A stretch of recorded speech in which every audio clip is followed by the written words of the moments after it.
This dead flesh needs it.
Good evening, Milton. Good evening, Doctor. Still trying to save lives? I'd like to see your goods. Wise choice, Dr. Reed. A reliable gun is what everybody needs these days.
book.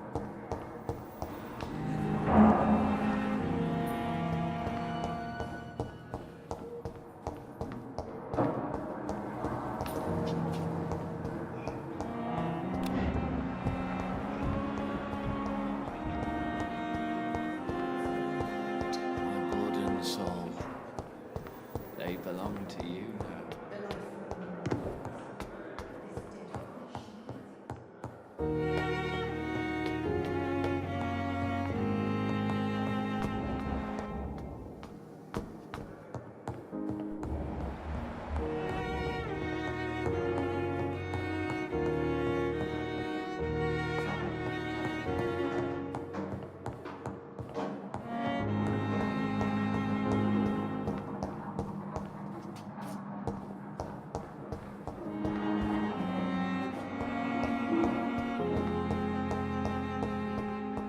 It's locked.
Finally, you've returned, Doctor. Did you find anything of value? Yes, nurse. You've worked your first miracle, Doctor. Now, this patient here needs immediate treatment. Duty calls. When the storm has passed, I'll show you how to mix the remedy yourself with the same basic ingredients. Many thanks, Doctor. When you've finished, you ought to report to Dr. Swansea in his office. He's been looking for you. Seemed pressing.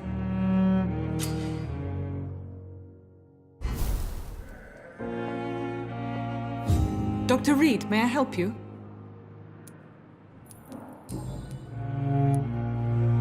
Well, Dr. Swansea certainly has confidence in your abilities. Are you in charge of the nursing staff? Not in an official capacity, but the Pembroke doesn't always work above board, so to speak. How is the duty roster organized? Everybody works until they can't. If there's time, they'll eat a meal and shed a silent tear. What about medical protocols? Dr. Reed, we don't have the money and resources here at the Pembroke like they do in the West End. We do what we can. For how long have you been working here, Nurse Crane? I first volunteered at the Pembroke in 1911. A few months after Dr. Swansea was appointed. And before you arrived here? If you must know, this was my first job.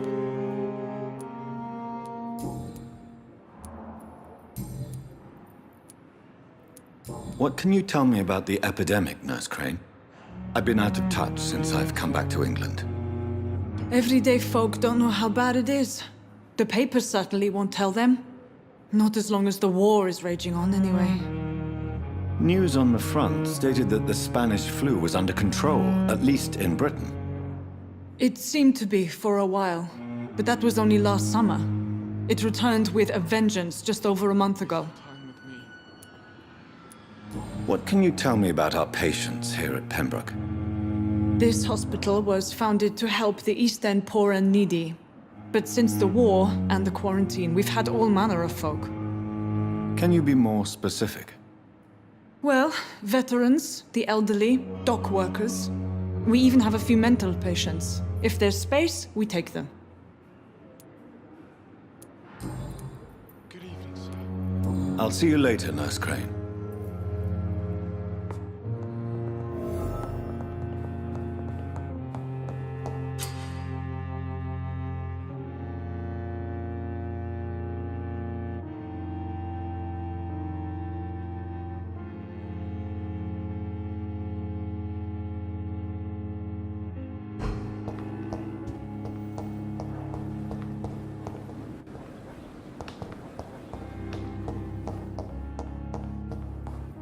You always knew the words to calm the children.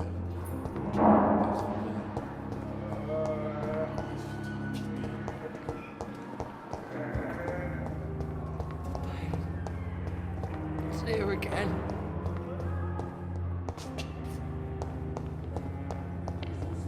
We have some of the most brilliant minds in London.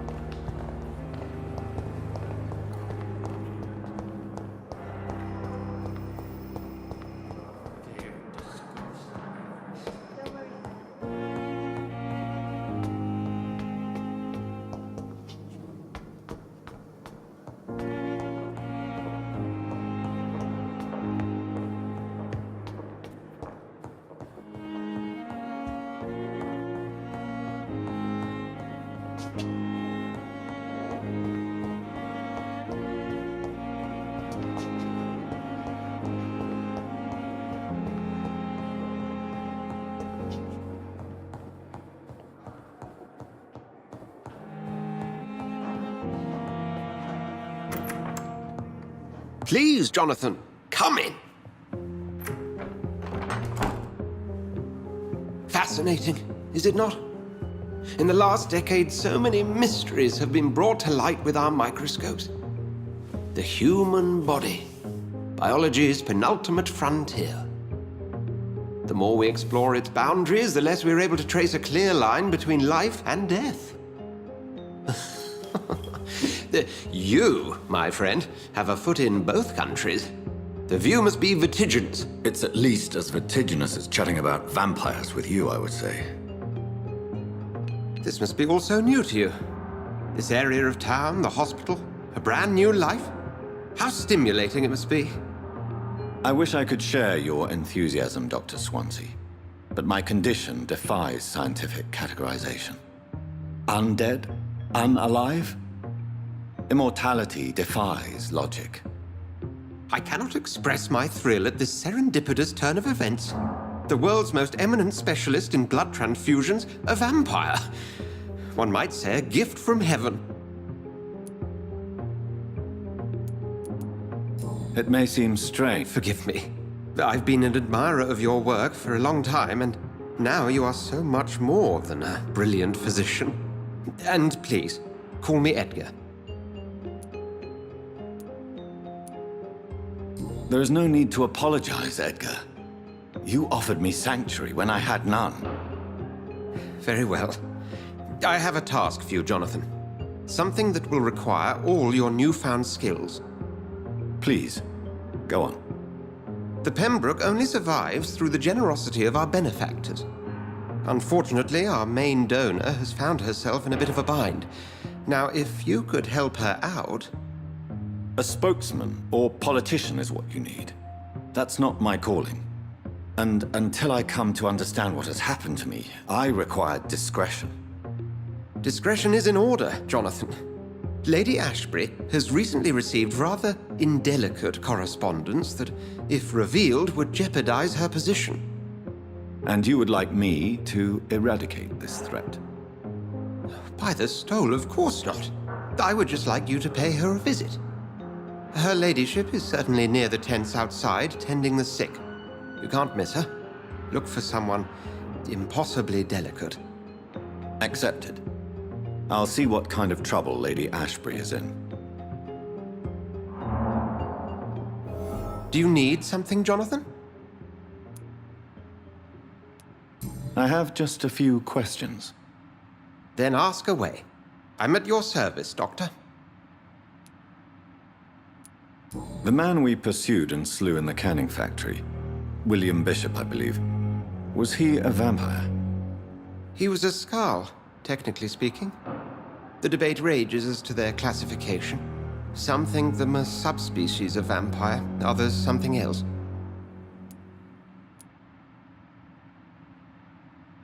Just for clarity, what differences are there between myself and a Skald? A Skald is easier to eliminate, Jonathan, even if they remain formidable foes for the unprepared. Vampires... Now, vampires exist beyond the mortal realm.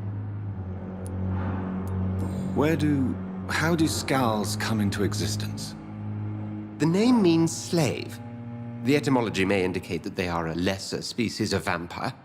From what I know, vampires tend to despise them.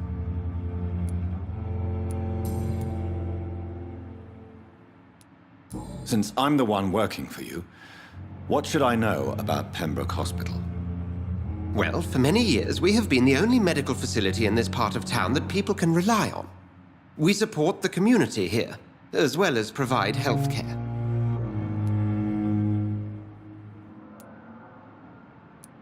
What do you expect of me? What we need is hope. You were a soldier. This is a war. This white coat's still a uniform. We fight to help the poor, the sick of the East End, the forgotten. Where do we stand today? Oh, to be honest, we cope on a day-to-day basis. The first wave of the Spanish flu last summer took us by surprise. We lack many of the basic necessities needed. You mentioned something about a secret society. A brotherhood, if I recall. Could you elaborate? Certainly. I've been a member of the Brotherhood of St. Paul's Stole for several years. We are pledged to monitor and report vampire activity in England as impartial scientific observers. That explains your nightly wanderings about the docks and the questions you ask. I feel it wasn't mere coincidence that led us to that part of town. There was something as yet unseen that set those chain of events in motion. Yet you don't fear me. And still, you know the monster that lurks beneath the civilized surface. The Brotherhood has studied your kind for centuries. We believe you are as supernatural as a lion is to a gazelle. Since you seem quite the expert on vampires, what could you tell me about my condition and how it came about? As men of science, our first step is always to start with what we know. Forget the myths, the hackneyed scrawlings, and the penny dreadfuls. They do not scratch the surface of the truth you now find yourself in. The sun. The morning following my transformation. Its rays burned me. There was pain, smoke, and my skin blackened. You will find there is very little that can kill a vampire, my friend. You have been offered relative immortality. The sun will most certainly hurt you, leaving you weakened and damaged, but it will not destroy you. Must I take a life to live?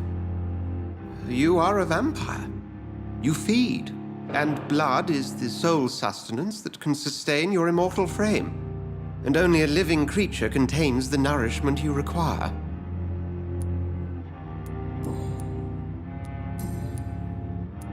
We'll see each other again soon, Edgar.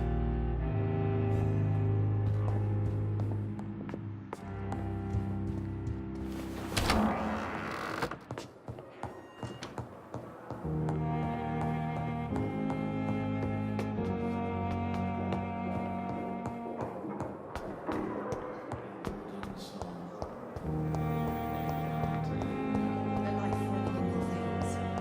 This dead flesh needs it. Just a dozen years or so.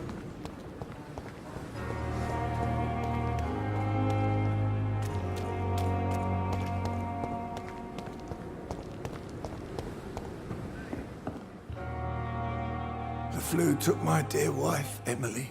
I take comfort knowing we'll soon be together again. Mr. Rainfield, that's no way to talk. You're in good hands here, and we'll be up again soon enough.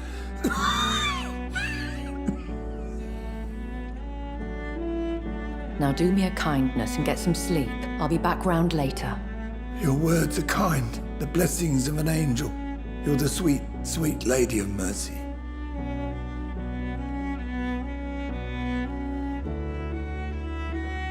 Good evening, Dr. Reed.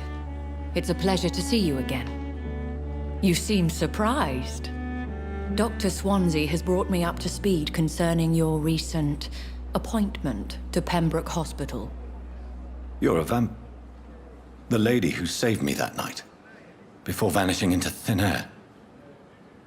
I remember you from the pub with Dr. Swansea. Indeed. Allow me to introduce myself formally this time. My name is Lady Ashbury. I remember you well, in spite of the brevity of our encounter.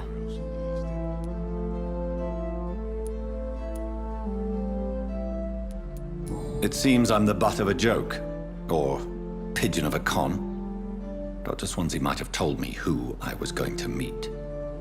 I know you're a man of action, Doctor, but take a moment to contemplate the terrain. In this war, discretion is both weapon and shield. I hope you're more disposed to answer my questions now. You must have countless questions, but our rather urgent matter first. Swansea has explained. My cover, if you prefer, has been compromised. Dr. Swansea has commissioned me to be your agent in this matter. You could start by explaining what's amiss. These past insufferable weeks, I've been the victim of extortion. I've made a first payment, but the blackmailer grows greedy. I must refuse his most recent demands. Please continue. Every detail is essential. I'm your man. My embarrassment in this matter is eclipsed only by my shame at having put the hospital at risk. The threat from our anonymous scoundrel is clear. A list of dates. My visits coinciding with the dates of suspicious patient deaths due to massive blood loss. I'll take care of it. Do you know where I should start? If that was the case, I'd settle the matter myself. You could talk to our local gossip, Harriet Jones. Not a pin drops here without her hearing about it. I'll meet that woman now. My life, as others know, is in your hands, Dr. Reed. I'm sure of your discretion, but I do fear your powers of persuasion will be put to the test. When this is resolved, I'll be your obligé. I'll answer all questions in regards of your condition.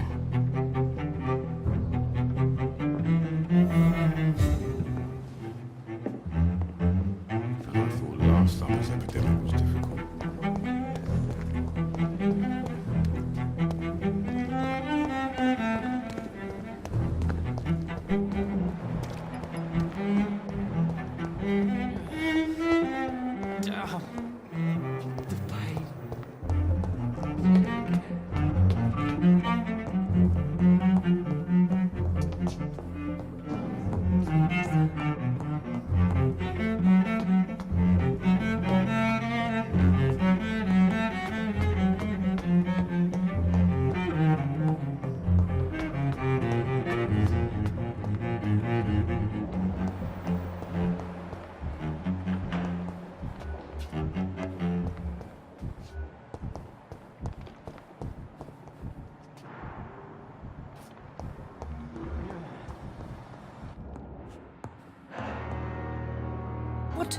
What?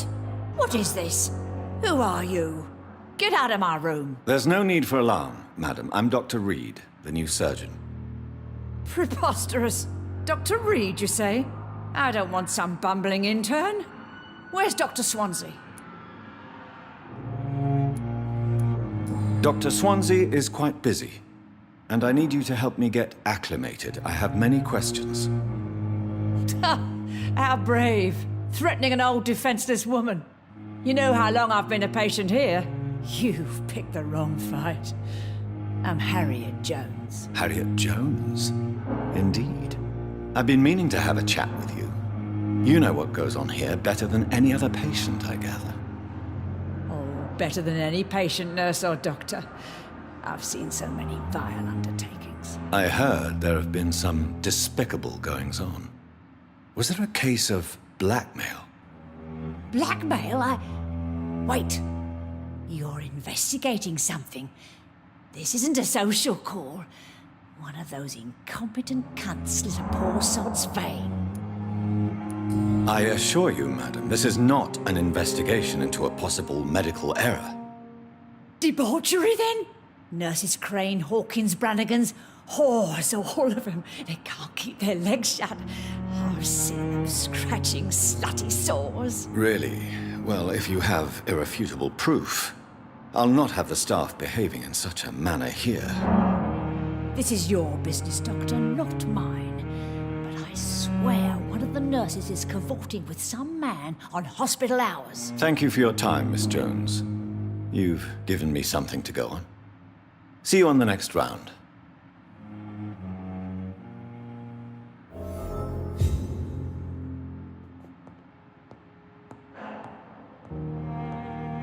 The patients and staff might know something. I'll start my investigation with them.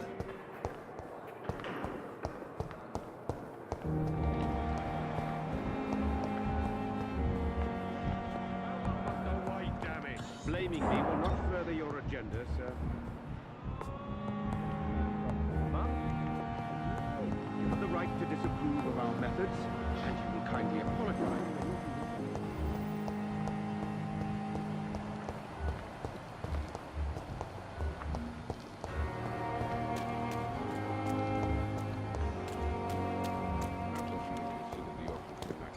Now or never.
here again.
Good evening, Nurse Hawkins. Good evening, Doc.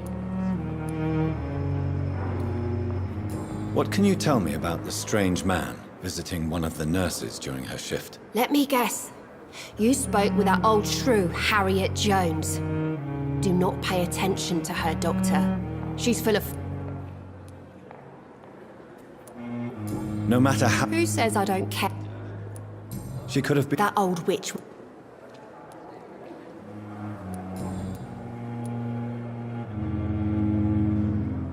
What can you tell me about... Let me guess.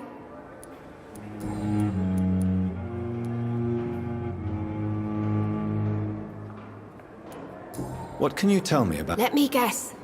You spoke with that old shrew, Harriet Jones. Goodbye, Nurse Hawkins.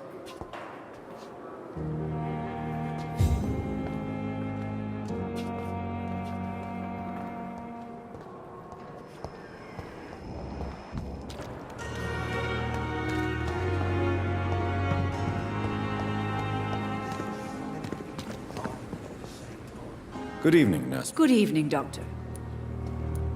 Have you seen a strange man visiting any of the nurses here? I've never heard of such a thing, Doctor.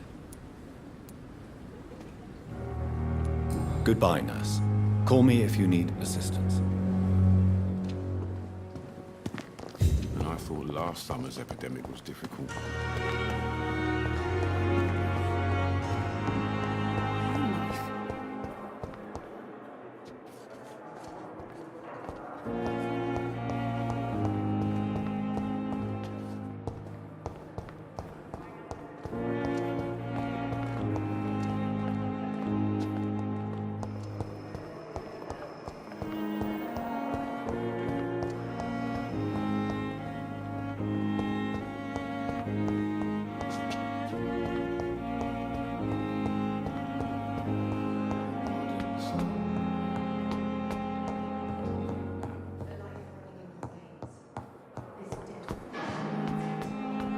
Spare me, Dark Queen.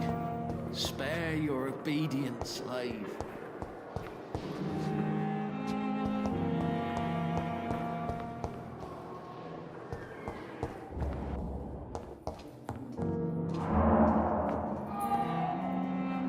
My sweet girl.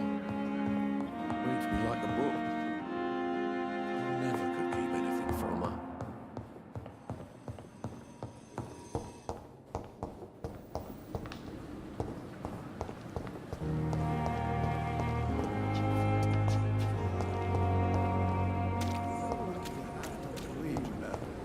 I met him in New York once. If only there were more of us, with less resignation and more... Good evening, Dr. Tibbets. Dr. Reed, Have you heard of any I have no time for such triviality.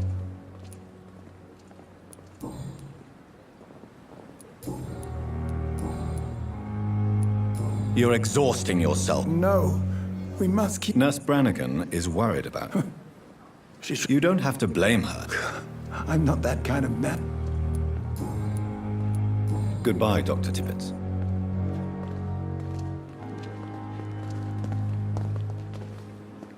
Good evening, Nurse Hawkins. Good evening. Goodbye, Nurse Hawkins.